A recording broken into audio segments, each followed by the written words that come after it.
आज का सेशन हम क्वाड्रेटिक इक्वेशन के जो थ्योरेटिकल क्वेश्चंस हैं और जो आपसे प्रीवियस ईयर में पूछे हुए क्वेश्चंस हैं, हर एक टाइप का हर एक क्वेश्चन लेकर आया हूँ। आप लोगों के थोड़े सपोर्ट की ज़रूरत है। फिलहाल हम टॉपिक स्टार्ट करते हैं। तो इसमें 5 क्वेश्चंस हैं, पाँचों के पाँचों अलग-अलग मेथड्स के हैं, अलग-अलग टाइप के हैं। सो आपको अच्छे लगेंगे क्वेश्चंस और ये क्वेश्चंस प्रीवियस ईयर में पूछे हुए हैं, ठीक है? सो आप क्वेश्चन पेपर खोलकर देखना प्रीवियस ईयर के, उनमें इस टाइप के क्वेश्चंस आपसे पूछे हुए हैं। तो फर्स्ट क्वेश्चन ये कह रहा है कि find the value of k, हमें के की वैल्यू बतानी है, for which this equation has equal root. So first of all हमें इस चीज का पता होना चाहिए कि हमें किसी भी क्वाड्रेटिक इक्वेशन में इक्वल रूट कब मिलता है। तो हमने इसके जस्ट प्रीवियस सेशन में नेचर ऑफ रूट्स पढ़ा था और वहां पर यह देखा था कि जब डिस्क्रिमिनेंट की वैल्यू 0 के बराबर आती है तो उस टाइम पर हमें इक्वल रूट मिलता है। नाउ डिस्क्रिमिनेंट क्या होता है? डिस्क्रिमिनेंट होता है b square minus 4ac। Means इसकी वैल्यू हमें 0 मिली हुई है क्योंकि उसने बोला है कि हमारे पास इक्वल रूट्स हैं। Now what is b? B होता है सबसे पहले ए क्या होता है? एक्स स्क्वायर का कॉफिशिएंट। बी क्या होता है? एक्स का कॉफिशिएंट। और सी क्या होता है? विदाउट एक्स वाली term. So you should know these all the things, ठीक है ना? तो यहाँ पर हम वैल्यूज पुट करेंगे। बी स्क्वायर मीन्स इसका square, so 2 into K minus 12 इसका square minus 4। What is A is K minus 12 and what is C is 2। So इसकी वैल्यू 0 के इक्वल होनी चाहिए। यहाँ पर स्क्वायर करेंगे, ये हो जाएगा 4 और ये हो जाएगा के माइनस 12 का square. And here we have 4 into 4 two ज़ा 8, सो इसको आप 8 कर लो। And this we have k minus 12 equal to 0। Now यहाँ पर भी के माइनस 12 है, यहाँ पर भी के माइनस 12 है, तो हम के माइनस 12 को कॉमन ले सकते हैं। और यहाँ पर भी 4 है और यहाँ पर भी ये 4 का फैक्टर है, तो 4 यहाँ से भी कॉमन लिया जा सकता है। सो यहाँ पर एक पावर हमारी बाहर कॉमन आ चुकी है, तो अंदर के माइनस 12 बचा है, minus 2 equals to 0। And here we have 4 times of k minus 12 and k minus 14 equals to 0। तो यहाँ से हमारे पास सेम क्वाड्रेटिक इक्वेशन के दो फैक्टर्स आ चुके हैं, तो यहाँ से हमारे पास वैल्यूज क्या आ जाएंगी? k minus 12 and k minus 14 equal to 0 and here we have k equal to 12 and k equal to 14 and this we have answer। so इस टाइप के क्वेश्चंस आपसे प्रीवियस ईयर में पूछे हुए हैं। नेक्स्ट क्वेश्चन की तरफ चलते हैं। Next one we have determine the positive values of k. हमें के की केवल पॉजिटिव वैल्यूज चाहिए, for which this equation and this equation will both have real root. Now again nature of roots का question देखो। when discriminant is strictly greater than 0 then here we have real and unequal root। Clear है? when discriminant is exactly equal to 0 then we have real and equal root and when discriminant is strictly less than 0 then here we have no real root। ये हमें पता है, हम पढ़ चुके हैं। लेकिन उसने यहाँ पर केवल बोला है both have real root. Real root हमें इस कंडीशन में भी मिलता है, रियल रूट हमें इस कंडीशन में भी मिलता है। Means for real root we must have del is greater than 0 and also equal to 0। So greater than and equals to 0।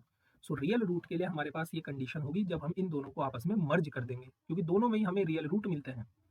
अब इसके पास भी रियल रूट है, इसके पास भी रियल रूट है, तो हम दोनों के डिस्क्रिमिनेंट फाइंड आउट करेंगे, दोनों को ग्रेटर देन और इक्वल टू 0 पुट करेंगे। सबसे पहले हमारे पास जो फर्स्ट इक्वेशन है वो है x square plus k x plus 64 equals to 0। Now what is A here? 1। What is B here? k and what is c here is 64। now apply b square minus 4ac is greater than equal to 0 for real root। now b square means k square minus 4, a is 1, c is 64 is greater than equal to 0। we have k square minus 4 4 ja 16 and 6 4 ja 24 or 1 25 is greater than equal to 0। so k square is greater than equal to 256 means k is greater than equal to 16। Clear? 16 का square होता है 256।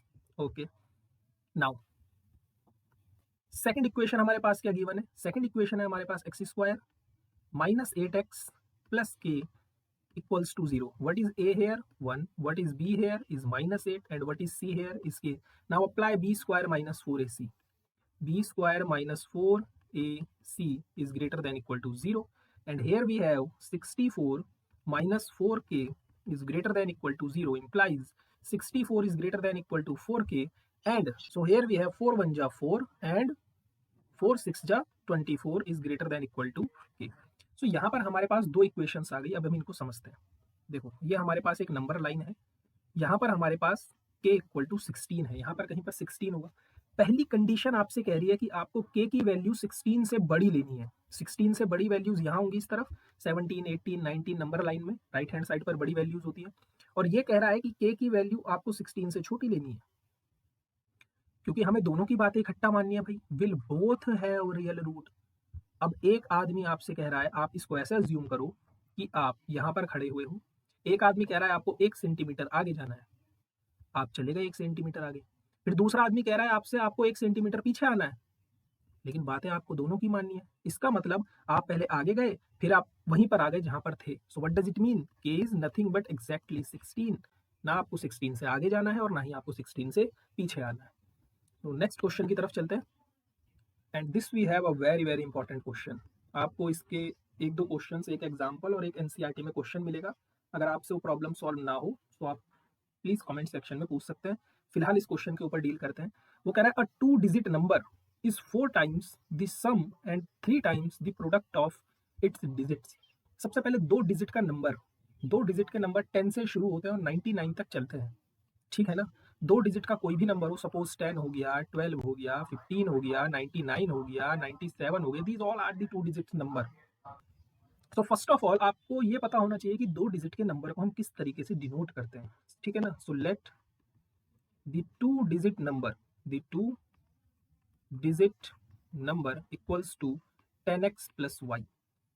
Every 2 digit number can be expressible in the form of 10x plus y. 2 digit का कोई भी number आप 10x plus y के format में लिख सकते हो। आप कोई सा भी नंबर सोचो 2 डिजिट का इस ब्रह्मांड में, आप उसको 10x plus y में लिख सकते हो। जैसे मुझे 15 को 10x plus y में लिखना है, तो मैं कैसे लिखूंगा?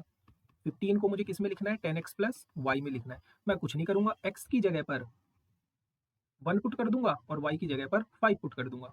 सो ये क्या हो जाएगा? 10 1 जा 10 प्लस 5 15। आपको 97 कन्वर्ट करना है, कोई दिक्कत नहीं है, x की जगह पर 9 पुट करूंगा, y की जगह पर 7 पुट कर दूंगा। 90 प्लस 7 97।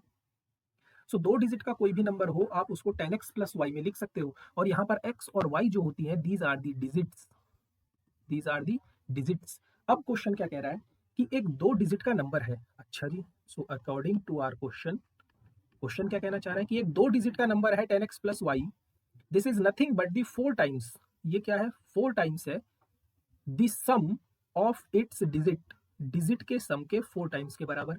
एंड यही 2 डिजिट का नंबर जो है this is 3 times, this is 3 times the product of its digit. So this we have 2 equations in x and y and we can easily solve this. तो इनको हम solve करते हैं। सबसे पहले यहाँ पर हमारे पास क्या गिवन होगा? 10x plus y equals to 4x plus 4y, और यहाँ पर क्या हो जाएगा? 10x plus y, sorry here is also plus, equals to 3xy, ठीक है ना। नाउ हम इसको सिंपली सॉल्व कर रहे हैं। इन x वाली टर्म को उठाकर इधर, y वाली टर्म को भी उठाकर इधर। सो 10x में से जब आप 4x को सब्ट्रैक्ट करोगे we have 6x, and y में से माइनस का 4y आप सब्ट्रैक्ट करोगे we have minus 3y equals to 0। पूरी इक्वेशन 3 से डिविजिबल है। सो 3 2 जा 6 एंड 3 1 जा 3 इक्वल्स टू 0। सो यहाँ से 2x बराबर आ गया y के। इस 2x इक्वल टू y की वैल्यू हम पुट करने वाले हैं यहाँ पर। So you can take this equation number first. Now from first से 10x प्लस y की जगह पर 2x इक्वल्स टू 3x और y की जगह पर 2x। दिस इंप्लाइज 10 और 2 12x इक्वल्स टू 3 2 जा 6x स्क्वायर, ठीक है ना। इस 12x को उठाकर आप इधर ले आओ। So this we have 6x square minus 12x equal to 0। So this implies इन दोनों में से x कॉमन है और 6 भी कॉमन है। सो यहाँ पर हमारे पास बच जाएगा x माइनस 2 इक्वल्स टू 0। सो यहाँ से सेम हमारे पास दो फैक्टर्स आ गए, एक तो 6x इक्वल टू 0 और एक x माइनस 2 इक्वल टू 0। यहाँ से x की वैल्यू 0 और यहाँ से x की वैल्यू 2। नाउ लुक, हमने 2 डिजिट का जो नंबर माना है वो 10x प्लस वाई है। अगर गलती से आपने x को 0 पुट कर दिया ना, तो ये हो जाएगा 10 into 0 plus y means only y. And ये नंबर 2 डिजिट का नहीं है, ये सिंगल डिजिट का नंबर है, लेकिन हमें 2 डिजिट का नंबर चाहिए।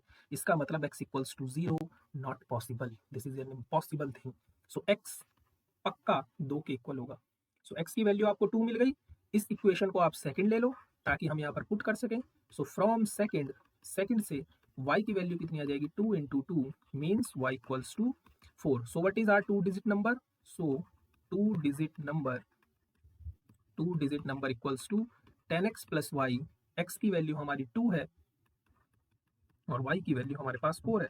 सो this we have 24। Next question की तरफ चलते हैं, लेकिन नेक्स्ट क्वेश्चन पर आने से पहले हम एक चीज समझते हैं, थोड़ी प्रैक्टिकल चीज।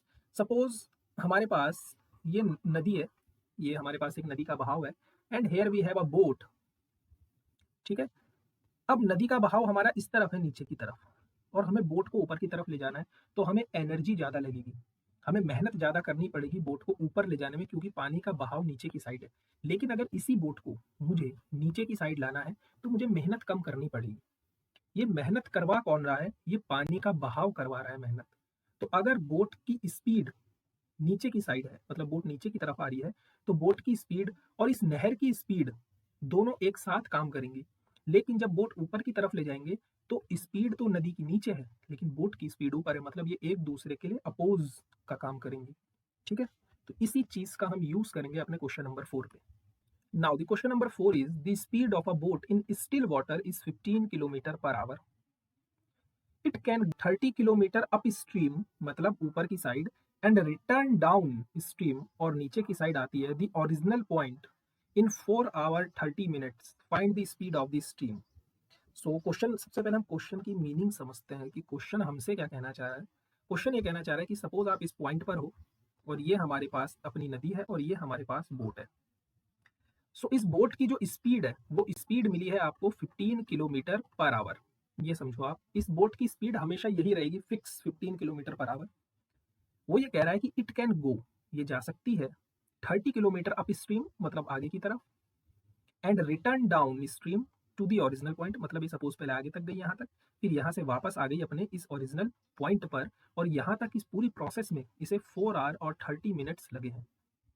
तो यहाँ पर हमारे पास केवल बोट की स्पीड है, हम स्ट्रीम की जो स्पीड है उसको कुछ अज्यूम कर लेते हैं। So let the speed of the stream equals to x kilometre per hour. अब आप एक चीज समझो, क्या चीज समझनी है?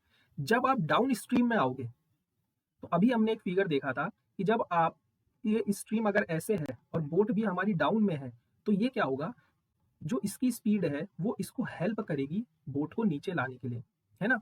मींस डाउन स्ट्रीम में इसकी स्पीड और इसकी स्पीड आपस में क्या होंगी, ऐड हो जाएंगी, क्योंकि ये इसको सपोर्ट कर रही है। ठीक है, सो इन down stream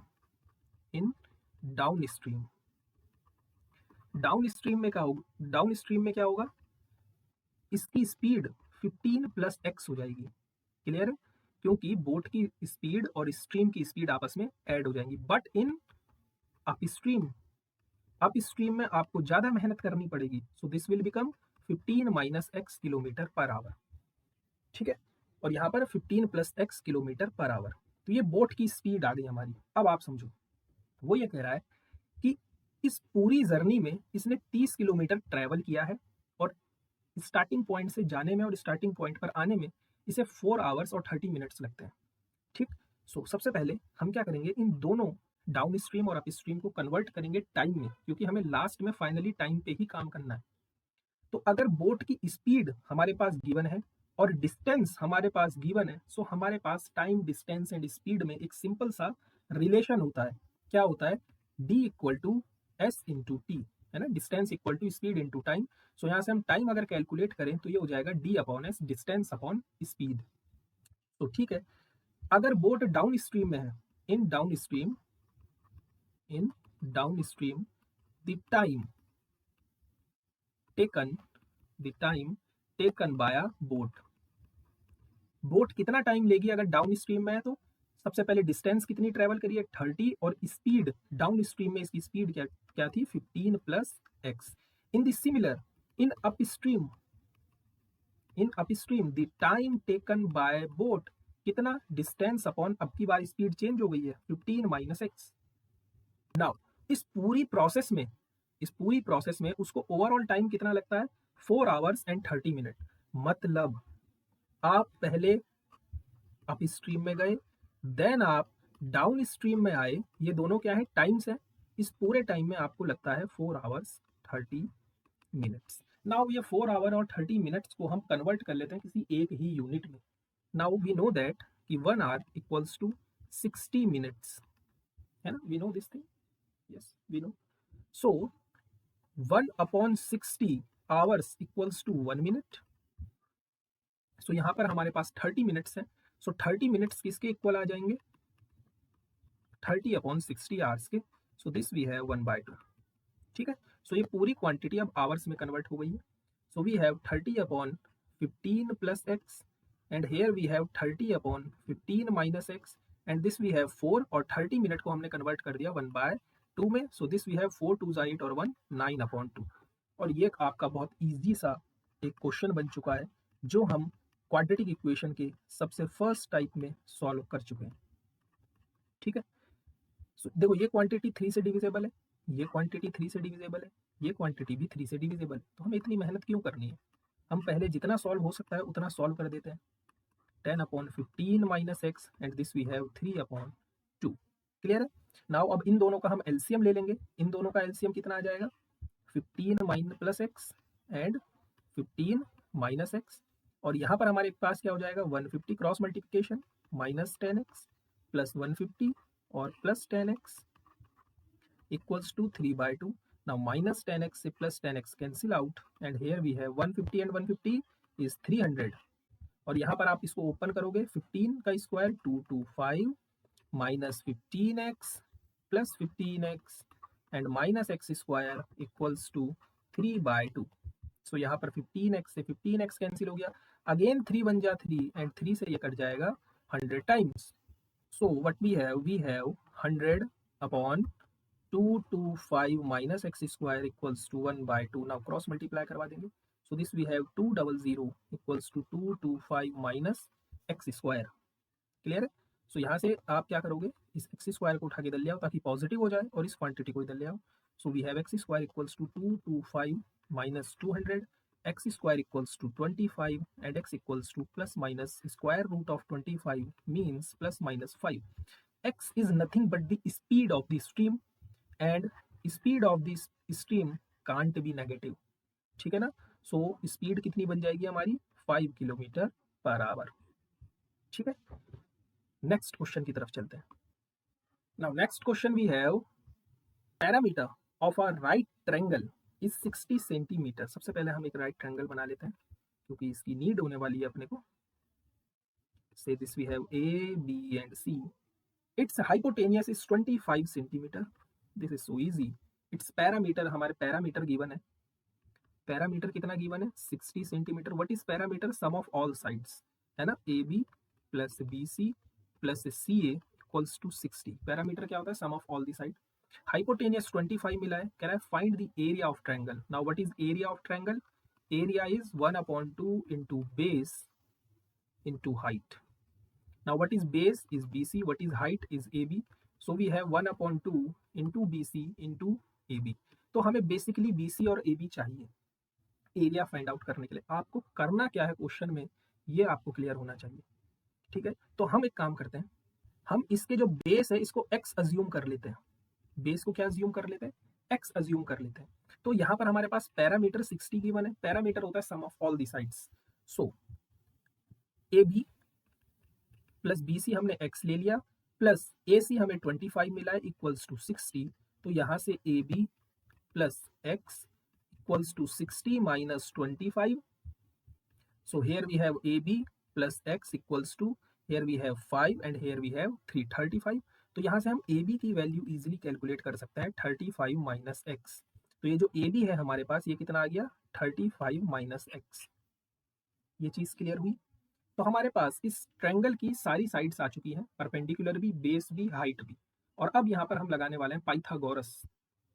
so in triangle A B C, यहाँ पर आप पाइथागोरस को अप्लाई करो। क्या कहता है कि हाइपोटेनियस का square equals to base square plus perpendicular का स्क्वायर, यही कहता है। Now what is hypotenuse, hypotenuse क्या गिवन है हमारे पास, हाइपोटेनियस हमारे पास 25 है। So 25 का square equals to what is base is x square plus perpendicular is 35 minus x का होल स्क्वायर। यहाँ पर हम इजिली अब स्क्वायर ओपन कर सकते हैं। 25 का square is 625 equals to x square plus 35 का स्क्वायर, यहाँ पर a माइनस बी का होल स्क्वायर ओपन होगा। सो 35 का square is 1225 plus x square minus 2ab 70x। सो यहाँ पर हमारे पास हो गया 625 equal to x square plus x square is 2x square minus 70x plus 1225। अब जितनी भी आपके पास क्वांटिटीज हैं सबको उठाकर हम एक तरफ ले आते हैं। This we have 2x square minus 70x plus 1225 minus 625 equals to 0। So we have 2x square minus 70x and यहाँ पर आप जब सब्ट्रैक्ट करोगे आपको कितना हो जाएगा 5 0 and 0 and 6 equals to 0। Look ये पूरी क्वांटिटी 2 से डिविजेबल है, तो आप इस पूरी क्वांटिटी को 2 से डिवाइड कर दो तो हमारे पास हो जाएगा एक्स स्क्वायर माइनस का 35x प्लस का 300 इक्वल टू 0। ठीक है ना। अब ये हमारे पास क्वाड्रेटिक इक्वेशन बन गई है। आप इसको जिससे मर्जी चाहे उससे सॉल्व कर सकते हो, चाहे आप फैक्टराइजेशन से करो, चाहे आप मेकिंग ऑफ परफेक्ट स्क्वायर से करो, चाहे आप क्वाड्रेटिक फॉर्मूले से करो, या आपकी चॉइस है। तो यहाँ पर हम इसको फैक्टराइजेशन से सॉल्व कर देते हैं। 300 के ऐसे फैक्टर्स चाहिए जिनको ऐड करके या सब्ट्रैक्ट करके मुझे 35 मिले। सो वो होते हैं 20 और 15। So we have minus 20x minus 15x plus 300 equal to 0। यहाँ से हम x कॉमन ले लेंगे, x माइनस 20, यहाँ से 15 कॉमन ले लेंगे, x minus 20 equal to 0। So we have x minus 20 and x minus 15 equal to 0। तो यहाँ पर हमारे पास एक x की वैल्यू 20 आ चुकी है और एक x की वैल्यू 15 आ चुकी है। नाउ यहाँ पर हमारे पास दो केसेस है। x हमने माना था अपना बेस, तो अगर बेस एक बार 20 है तो इसके हिसाब से जो हमारी हाइट है, जो हमारा परपेंडिकुलर है, वो कितना आ जाएगा 35 माइनस एक्स लिया था आपने, तो यहाँ से परपेंडिकुलर कितना आ जाएगा 15। और अगर आपने एक बार बेस 15 लिया है तो यहाँ से परपेंडिकुलर कितना आ जाएगा 35 माइनस 15 मीन्स 20। तो यहाँ से what is area of triangle is 1/2 into base into height, और यहाँ से एरिया कितना आ जाएगा 1/2 into base into height. So 2 से ये 10 टाइम्स, 2 से ये 10 टाइम्स। सो आंसर दोनों साइड से आपका 150 आ जाएगा। Hope you like this video. Thank you so much. जय हिंद and please share this video